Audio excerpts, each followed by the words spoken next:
V001. I thought that was a pretty good number.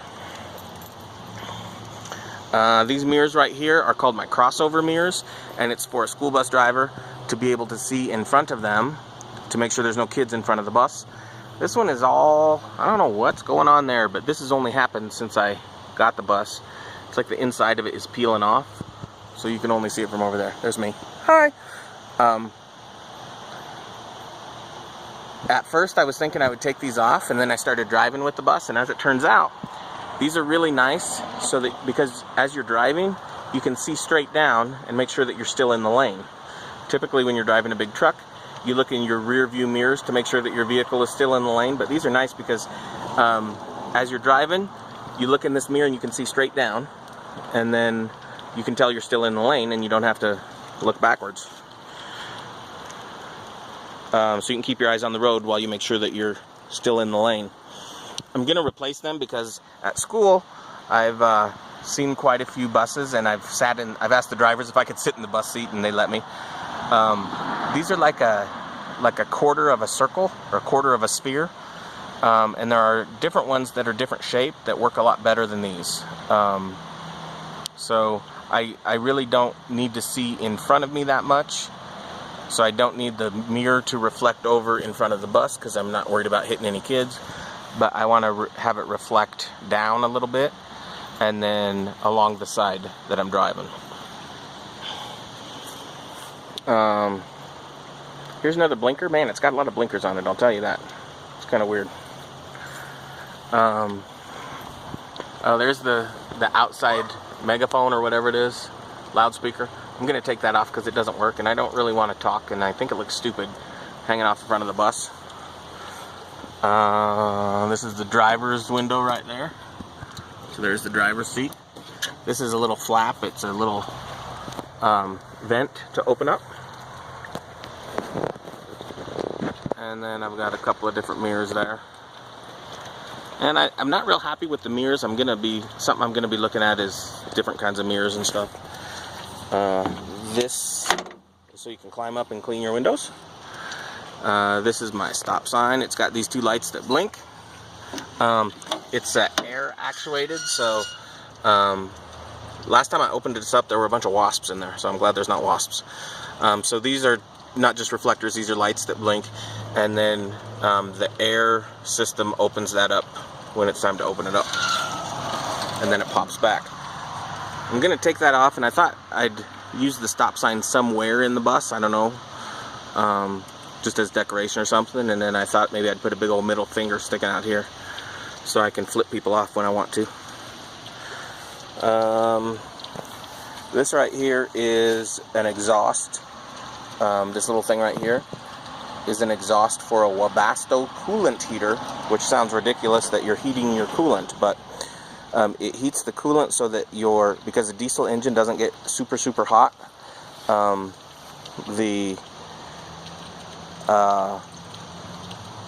lost my train of thought.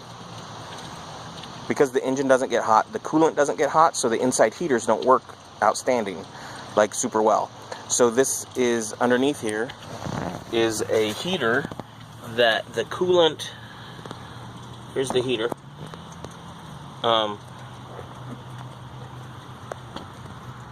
there it is, that the coolant goes through and it heats it up. So it also helps in starting it. This is my battery box, and you saw some pictures earlier of me replacing the batteries.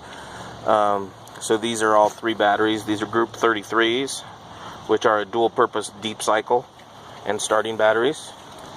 So those are all 3 for the engine. And there's a little bit of rust in there and quite a bit of corrosion, so I'm gonna, at some point, open up that, take the batteries out, and clean up all that rust and repaint the inside of the box. The box is kind of welded inside, so I want to get a second box like that and mount it right here for the batteries for the motorhome. So I'll have the 3 batteries that run the bus, and then 3 more batteries back here, or I don't know how many batteries back here that I need for the actual motorhome. This side over here, there's a lot of room underneath there. Hey look, it's a dog. This is where the dog goes to poop, is under the bus. so that when I need to lay down here, I lay and poop. That's fun. So, my battery box is right there. There's an air tank up here. There's my air tank. Behind here is where my waste tanks will be for the black and the gray water. Will be right in this area here. So I haven't figured those out yet. This right here is a drivetrain retarder. So that slows the bus down when you're going downhill. They're electromagnets that slow it down.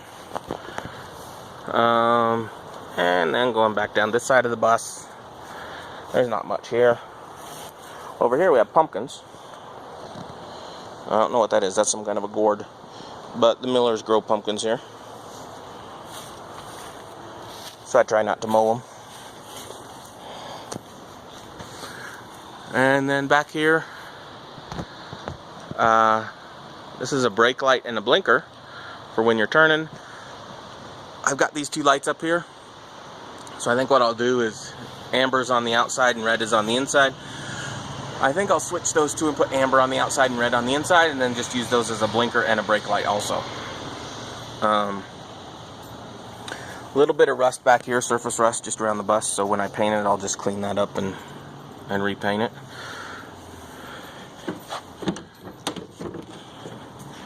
So this is the back of the bus, looking up forward. And this is kind of where there's a little bit more rust back here than I was hoping for. I was hoping for none, but this is kind of a little lip right here. This is a piece of metal, so that's probably going to come out and get replaced too. But I'm glad I took up all that wood so that we'll have a chance to get all the rust cleaned up. And that's that corner over there I don't like. I'm not happy about that.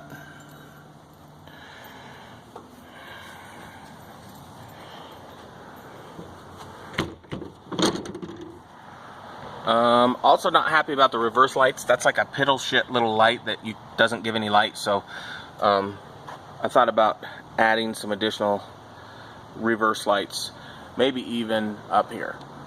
You know, big huge lights that shine down.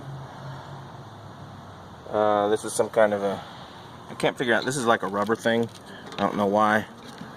But I might take that off. And then this is the back bumper. And I need to check and make sure I'm not going to be sitting in any poop. So this is the back of my bus here. These are tow hooks that are hooked up to the frame right there. So the drivetrain comes from the engine and stops there at the tire. The exhaust pipe goes up the middle and then comes down. Once it gets behind the tires, it goes over here